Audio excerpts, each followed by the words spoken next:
अगर तुम्हें नहीं पता तो जुंजीतो कलेक्शन में बहुत सारी वन शॉट मांगास होते हैं जो चैप्टर के तौर पे पेश किए जाते हैं। And just like that Naoki Urasawa sensei, who is the writer of many masterpieces जैसे कि मॉन्स्टर, 20th सेंचुरी बॉयज, उनका भी एक कलेक्शन है स्नीज। 2019 अप्रैल को इस स्नीज मांगा को रिलीज किया गया था, जिसमें टोटल 8 वन शॉट्स हैं या कह सकते हैं कि चैप्टर्स हैं, जो 1995 से लेकर 2018 तक कई मैगजीन्स पे पब्लिश किए गए थे। एंड ये मांगा कलेक्शन मुझे कहीं नहीं मिल रहा था। मेरे सब्सक्राइबर ने, जिसने मुझे रेकमेंड किया था, इस मांगा को ढूंढने में मेरी मदद की थी। So thank you. आज मैं इस वीडियो पे फर्स्ट चैप्टर को एक्सप्लेन करूंगा जिसका नाम है दमियान। एंड आने वाले वीडियोस पे मैं बाकी सातों चैप्टर्स को एक्सप्लेन करूंगा। तो अब शुरू करते हैं।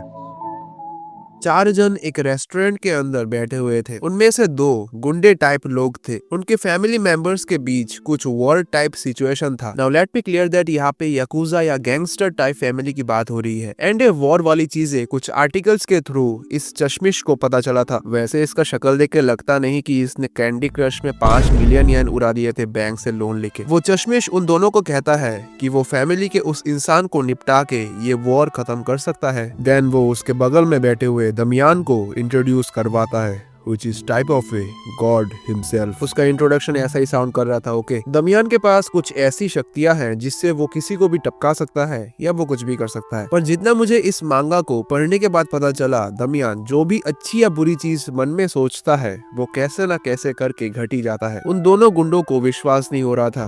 देन दमियान उनको विश्वास दिलाने के लिए एक वेट्रेस की तरफ देखता है जो खाना सर्व कर रही थी।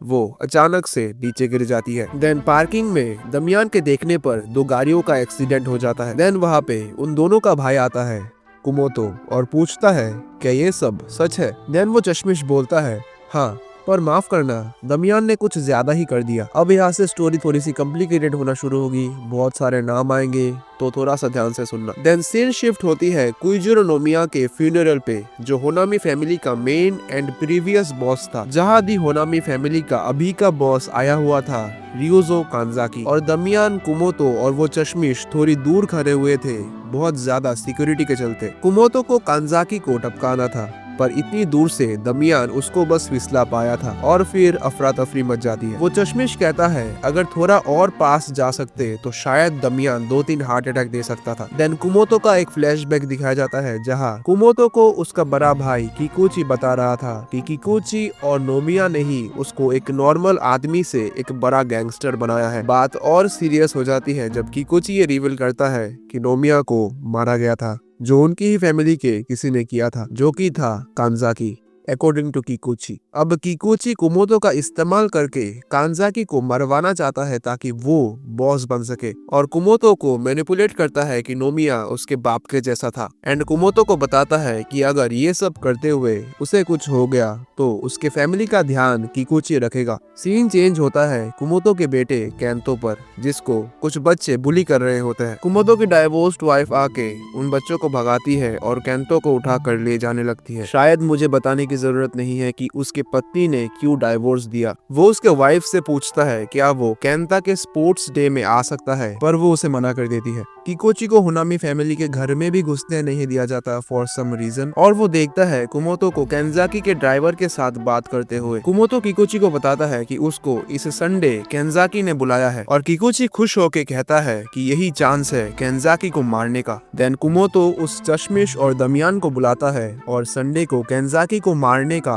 प्लान बनाता है। एंड एक और काम बताता है स्पोर्ट्स डे के बारे में। संडे को कुमोतो केंजाकी के केबिन पे आता है उन दोनों को लेके और बताता है कि ये उसके एसोसिएट्स हैं। दमियान केंजाकी को घूरना चालू कर दिया था, और केंजाकी कुमोतो को बताता है जो उसके पहले वाला बॉस था उसने कुमोतो के बारे में बहुत बात की है, और केंजाकी जानता है कि वो उसको कभी धोखा नहीं देगा। तो वो कुमोतो को एक एग्जीक्यूटिव पोजीशन पे प्रमोट करता है और कहता है कि वो किकुची पे भरोसा नहीं कर सकता क्योंकि उसने ही शायद उनके बॉस को मरवाया है। इतना कहते ही केंजाकी को हार्ट अटैक आता है और वो नीचे गिर जाता है। कुमोतो दमियान को रोकने की कोशिश करता है, पर सिचुएशन अब हाथ के बाहर थी। घर में सबको सिचुएशन के बारे में पता चल जाता है और सब कुमोतो को ही ढूंढने लगते हैं। कुमोतो और बाकी दोनों भाग रहे थे अपने गाड़ी की तरफ, तभी पीछे से किकुची गाड़ी में आता है और कुमोतो उससे पूछता है क्या उसने ही उनके पुराने बॉस को मारा है, जिस पे किकुची हंसने लगता है और कुमोतो को गोली मार देता है। कुमोतो को गाड़ी से वो दोनों जल्दी ही हॉस्पिटल ले जा रहे थे, पर वो कहता है कि उसे स्पोर्ट्स डे में ले जाने के लिए वो ज्यादा देर तक नहीं बचेगा। वो आके दूर से देखता है कि 50 मीटर वाली रेस शुरू होने वाली है, जिसमें उसका बेटा भी है और वो बुलिस भी है। कुमोतो का खून बह रहा था। रेस शुरू होती है। कुमोतो दमियान को उन बुलिस को गिरवाने के लिए कहता है ताकि उसका बेटा जीत सके, पर दमियान उसका खून बहने से रोक रहा था। ये जानने के बाद भी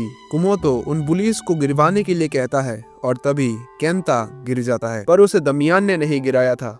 केंता उठता है और आगे बढ़ने लगता है। केंता स्ट्रगल कर रहा था फिनिश लाइन तक जाने की और लोग उसके लिए ताली बजा रहे थे। वो चश्मिश कहता है इतने आसानी से अपने लाइफ पे गिव अप मत करो, हम तुम्हें मरने नहीं दे सकते क्योंकि तुम्हें हमें पे भी तो करना है। देन स्कूल माइक पे अनाउंस होता है Kenta Kumoto from class 4-2 has crossed the finish line. Give him a big hand.